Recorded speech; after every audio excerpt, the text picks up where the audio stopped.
एक कहानी सुनाता हूं तुम्हें। ये कहानी है पत्थर और मूर्ति की।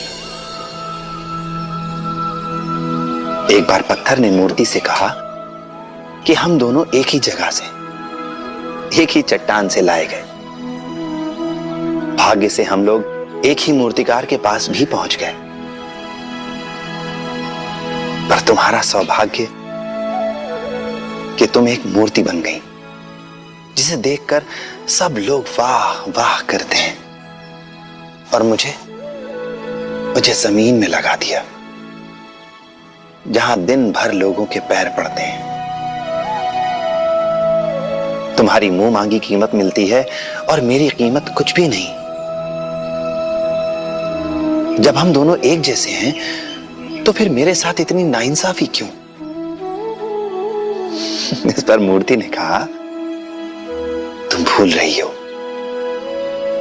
मूर्तिकार ने मूर्ति बनाने के लिए पहले तुम्हें ही चुना था, पर तुम मूर्ति बनाने की चोट को नहीं सह पाए। इस पर पत्थर ने नाराज होकर कहा कि जब कोई इतनी नुकीली चीज से और ऊपर से हथौड़ी से चोट करेगा तो टूटूंगा ही ना। तो मूर्ति ने कहा कि नहीं, सच तो यह है कि तुम हिम्मत हार गए। टूटने लगे तो मूर्तिकार को लगा कि तुमसे मूर्ति नहीं बनाई जा सकती, मूर्ति बनाने के लायक नहीं हो तुम, इसलिए उसने तुम्हें जमीन में लगा दिया। तुम्हारे बाद उसने मुझे चुना। मैंने सारी तकलीफें उठाई, सारे कष्ट सहे, और अंत में यह रूप पाया।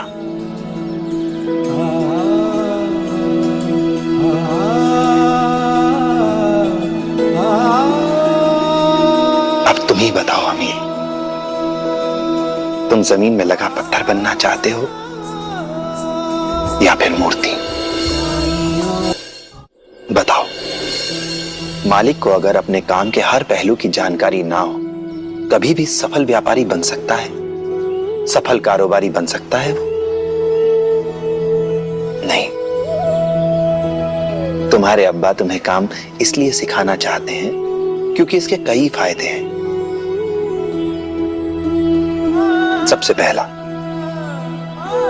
अगर काम में कभी कोई दिक्कत आएगी तो तुम समझ पाओगे कि इस दिक्कत की वजह क्या है और इसका हल, इसका समाधान कैसे किया जाए। दूसरा, तुम अपने साथ काम करने वाले हर व्यक्ति के योगदान को समझ पाओगे, उसकी अहमियत को समझोगे। तुम्हें समझ में आएगा कि वो इंसान और उसका काम तुम्हारे लिए कितना महत्वपूर्ण है, वो व्यक्ति तुम्हारे लिए कितना महत्व रखता है। तीसरा फायदा, तुम्हें यह समझ में आना चाहिए कि कोई भी काम छोटा नहीं होता, ताकि अगर कभी समय आन पड़े तो तुम काम को पूरी समझदारी से, पूरी कामयाबी से, पूरे गर्व से कर सको। मेरी बात याद रखना हमीद,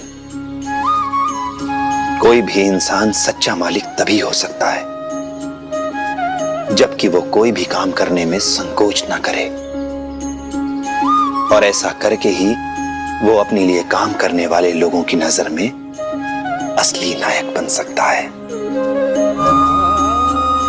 अब ये तुम पर निर्भर करता है कि तुम्हें एक सफल व्यापारी, असली नायक बनना चाहते हो या नहीं।